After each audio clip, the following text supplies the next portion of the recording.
Bismillahirrahmanirrahim. Assalamualaikum warahmatullahi wabarakatuh. Sahabat Bawaslu, saya Eko Budianto, Bawaslu Kabupaten Sukoharjo bersama sahabat saya, Mas Muladi Wibowo, juga Bawaslu Kabupaten Sukoharjo.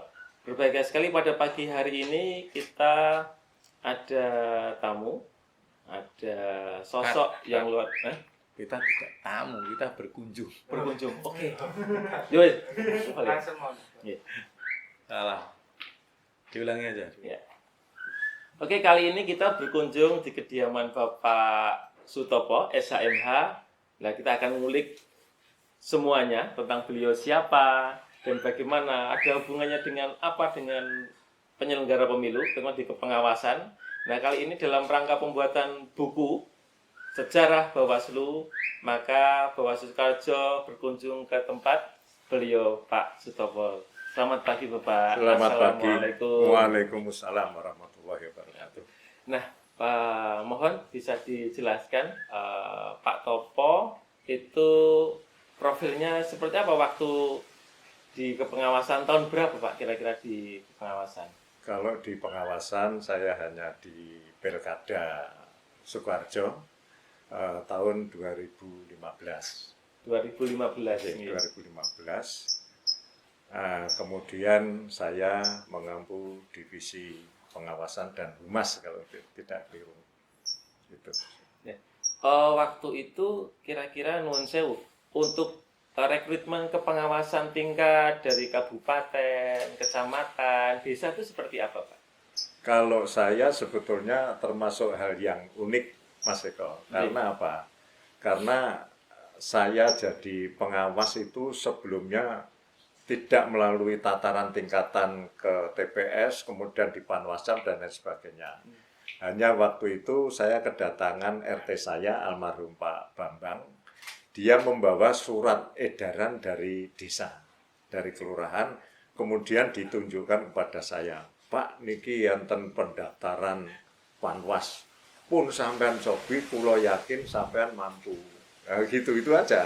Terus kemudian saya iseng-iseng syarat rukunnya termasuk legalisir, fotokopi ijazah dan lain sebagainya karena saya studi di Semarang, saya lengkapi dalam waktu singkat termasuk rodo grobiakan.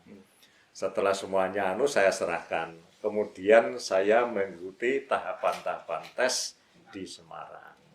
Kemudian juga tahapan tes di Kota Solo juga gitu. Nah, alhamdulillah RT saya bilang almarhum itu pun pokoknya dicobi mawon iseng-iseng berhadiah gitu loh. Ya hanya itu aja. Nah kemudian saya mencoba, alhamdulillah diterima gitu. Waktu itu bersama siapa saja Pak yang lolos seleksi pada saat tahun 2015 ini? 2015 itu diantaranya ada istri Mas Ukman itu siapa itu? 3B Mbak siapa itu? Mbak Ita. Mbak Ita, di antara saya yang sekenal Mbak Ita, sampai saya bilang, wes Mbak, sing maju sampean baik. Aku soalnya orang pensiun, aku harus tahu diri. Kalau masih ada anak-anak muda, saya tak ngalah tidak apa-apa. Mboten Pak, sampean mawon sing anu podo-podo mangke sinten ingkang pun tampi gitu. Itu. Akhirnya berapa orang Pak yang diterima sebagai yang pengawas? Yang diterima sebagai pengawas satu, karena komposisinya kan ada tiga pengawas di Panwas. Jadi yang incumbent itu sudah ada 2 atau ini Pak Bakti, kemudian Mas Muladi. Mas Muladi. Nah, kemudian baru Niko, saya, Mas Muladi di samping gitu. Saya menggantikan posisinya Mas Cece. Waktu itu. Oh, jadi Bapak itu waktu itu PAW ya? Oh tidak PAW. Hanya ya memang tes ngikuti tataran tes. Yang lolos 3. Yang lolos 3. Mas Cece juga ikut tes waktu itu juga dinyatakan lolos juga gitu. Tapi waktu last minute kan tidak suka harus menyisakan 3 orang begitu. Hanya 3 orang itu, 1 Pak Bakti, 2 Mas Muladi beliaunya, terus ketiga jenengan. Gitu. Nah, di dalam perekrutan itu jajaran Panwascam bagaimana proses rekrutmennya? Untuk merekrut Panwascam, ya kita selalu selalu bertiga dalam menentukan itu. Tahapan-tahapannya seperti biasa, sesuai syarat rukunnya administrasi. Kemudian bertiga ini melakukan seleksi dari sisi penilaian, kemudian wawancara juga sama bertiga. Nah, kemudian kita bersidang yang dari sekian Panwascam ini misalnya siapa yang kira-kira mumpuni dan apa namanya mampu. Ini diputuskan kita pleno bertiga, selalu kita plenokan. Gitu. Dalam ini tentunya kan dalam sebagai waktu itu namanya masih Panwas ya. Panwas masih Panwas. Jadi Panwaskap atau Panwaslak atau sudah Panwaskap kan. Panwaskap sudah Panwaskap ya. Nah, dari masing-masing Panwas ini panjangan dari unsur apa, Pak? Mungkin seperti itu. Dulu tidak ada, sepengetahuan saya tidak ada unsur-unsuran, tidak ada unsuran. Artinya saya itu kan mantan pensiunan dari Dinas Perhubungan dari RRD. Saya setelah pensiun 2011 itu kebetulan saya menekuni bidang advokasi dari Peradi. Kemudian 2008 sebetulnya saya sudah punya KTA. Kemudian saya ingin bergabung dalam arti ingin berpartisipasi, menyumbangkan pengalaman maupun ilmu yang saya miliki. Hanya itu aja sebetulnya. Luar biasa. Pada waktu itu panjang divisi apa, Pak? Atau divisi pengawasan. Divisi pengawasan. Waktu melakukan tugas pengawasan, apakah ada yang menarik, Pak, saat itu? Yang menarik Yang secara spesifik sebetulnya tidak ada. Karena kita itu melakukan pengawasan sesuai dengan tahapan-tahapan.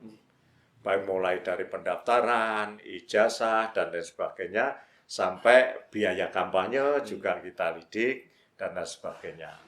Waktu itu sekretariat di mana, Pak, tempat? Sekretariatnya di Jalan Tanto Pranoto ya, Pak. Tanto Pranoto, mana itu, Pak?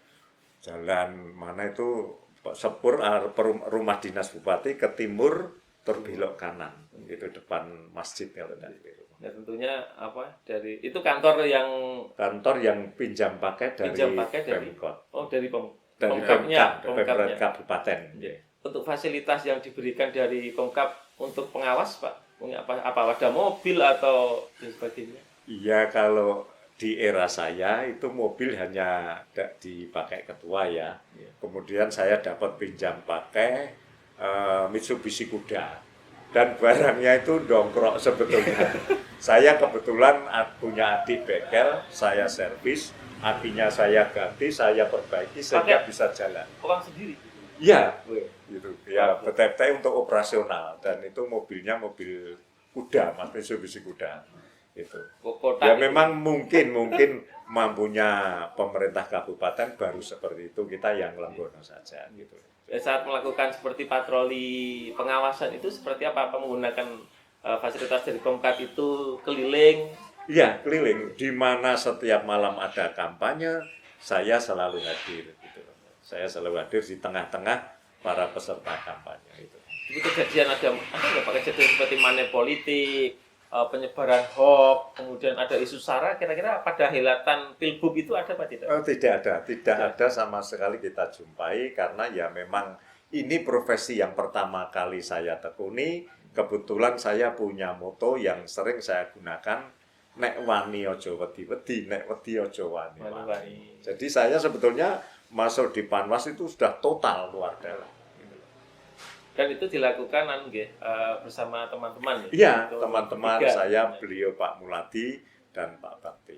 Tapi saya sering duet sama Pak Muladi, hujan kemana-mana sering.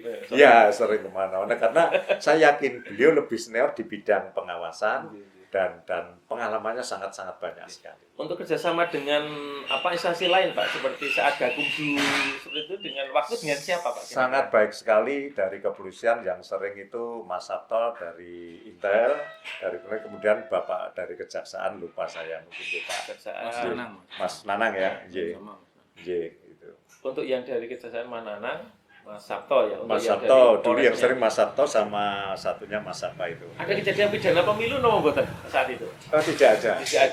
Kita landai-landai saja kebetulan karena memang ya kompetisinya itu sudah jomplang sekali kita jomplang. Jadi mungkin kurang gayeng, istilah orang Jawa memang kurang gayeng gitu. Saat itu dimenangkan oleh Wardoyo Wardi. Iya, oleh namanya apa waktu itu? Wardi singkatannya Wardi ya, oleh Wardi. Untuk dukungan Pak dari calon Wardi itu didukung oleh partai apa seperti itu, mungkin yang Nurdin partai apa? Pak, yang saya tahu Pak Wardoyo didukung oleh PDIP, kemudian Golkar, kemudian dari Pak Pak Nurdin PAN kalau nggak keliru. Kira-kira berapa persen Pak kira-kira waktu itu? Wah, jumlahnya banyak sekali, Banyak, Pak, ya. banyak sekali, Mas. Nggih. Nggih. Kalau kejadian di saat kampanye, saat ada nggak itu kampanye di luar jadwal, kemudian kalau sekarang banyak yang itu motor brong itu di jalan, apakah saat itu ada Pak itu? Saat itu memang masih ada, Masih ada. masih ada. Knalpot brong itu masih ada. Bahkan apa ya? Kita jumpai beberapa mobil dinas waktu itu dipakai, tapi kita tegur gitu. di Solo Baru kita peringatkan, kemudian dengan saya kembalikan, Pak mohon izin ini tolong kembali saja daripada nanti menimbulkan masalah. Gitu. Dan kebanyakan manut itu. Dicegah. Dicegah. Jadi unsur pencegahannya memang saya dulukan. Artinya sebelum terjadi kasus, terjadi peristiwa memang dalam arti kata saya gembosi dulu. Gitu loh. Dan begini, Pak Topo, dalam melakukan tugas pengawasan itu, apakah ada Pak yang menarik di dalam saat melaksanakan tugas? Jadi saat kampanye, saat sosialisasi, ataupun saat patroli menemukan suatu hal yang menyenangkan atau menarik seperti apa Pak? Ada salah satu baliho yang sangat besar sekali di depan Pasar Tawangsari. Pasar Tawangsari. Ya, kita dapat laporan dari rekan-rekan dari Panwascam maupun dari pihak kompetitor maupun masyarakat lain. Yeah. Kemudian karena baliho itu dipasang di depan kantor pemerintah, terus kita sarankan via surat mohon untuk digeser. Akhirnya baliho itu digeser di depan warung ayam goreng Bu Sapa itu, di tepi sungai itu, menghadap ke selatan. Jadi bersurat kepada para pihak yang telah masang baliho itu, dan mereka juga taat hukum, tidak pakai ngeyel segala. Kemudian dalam waktu singkat baliho itu dipindah. Gitu. Nah, dalam melaksanakan tugas seperti preventif seperti itu, apakah Panwas itu juga menjalin hubungan kerjasama dengan lembaga atau instansi lain di dalam melaksanakan tugasnya, Pak? Oh iya, kita melakukan kerjasama dengan Satpol PP. Satpol PP. Ya, artinya manakala jalan-jalan protokol misalnya, itu diatur oleh Perda, kan itu jalan steril, tidak boleh dipakai untuk penempelan, pemasangan baliho dan lain sebagainya, umbul-umbul, bendera dan lain sebagainya. Maka jika kita temui atau ada laporan masyarakat, setelah kita konfirmasi, kita cek, maka Satpol PP beserta jajarannya akan turun. Itu jadi pelanggarannya yang ditangani kemudian dibawa Satpol PP. Selain Satpol PP Pak, untuk seperti pencegahan di dalam kampanye, apakah ada hubungan apakah Panwas itu menjalin kerjasama baik dengan lembaga lain lagi, DLAJR atau seperti Lantas seperti apa? Kalau itu sebelumnya selalu ada semacam izin surat itu koordinasi dengan Polres setiap kegiatan. Jadi jadwal kampanye di mana, rutenya mana, Polres sudah menginstruksikan kepada jajarannya, dalam hal ini Satlantas, untuk melakukan pengamanan di jalan raya. Demikian juga di Sub tinggal menyesuaikan tentunya. Jadi di lapangan mana iring-iringan kendaraan itu jangan sampai mengganggu kepentingan umum. Gitu. Jadi sangat baik hubungan dengan Lantas sangat dan Satpol baik PP. sekali, sangat baik Nah, sekali. untuk memperluas informasi kepada masyarakat, apakah Panwas juga kerjasama dengan ormas-ormas yang ada di wilayah Sukoharjo seperti itu, Pak? Ada ya, tapi bentuknya waktu itu ada sosialisasi? Ya, sosialisasi, ada sosialisasi. Meskipun kadang-kadang kita dikritik berat sebelah, tidak adil dan lain sebagainya, itu risiko pekerjaan. Gitu. Dan itu orang tidak puas pasti seperti itu. Wajar. Untuk pelaksanaan seperti sosialisasi kepada masyarakat itu kalau sekarang kan di hotel, Pak. Di hotel, kemudian ada rumah makan. Kalau saat itu di mana Pak tempatnya, Pak? Sosialisasi yang mana? Sosialisasi untuk contohnya saja kalau tentang apakah ada pengawas partisipatif seperti sekarang itu? Ada waktu itu ada. Ya. Ada. Sudah ada ya, Pak. Iya, ada. Waktu itu seniman Sukoharjo, Mas Apa itu yang sering nulis itu juga kita rekrut sebagai pengawas partisipasi. Terus kemudian beberapa orang cacat itu juga ya. Jadi saat itu sudah ada kerjasama dengan difabel sudah ada. Ada waktu itu ada. Nah, untuk pelaksanaan saat coblosan, Pak. Nah, saat coblosan bagaimana, Pak? Tugas dari Panwas saat itu, saat monitoring keliling. Ya kita keliling ke TPS, TPS. termasuk Pak Muladi ini bahkan keliling sampai Gentan, Bagi apa. Untuk pembagian ada pembagian wilayah seperti itu, Pak? Pembagian wilayah secara resmi tidak ada, Tidak ada. tapi kita saling melapis. Saling gitu. melapis.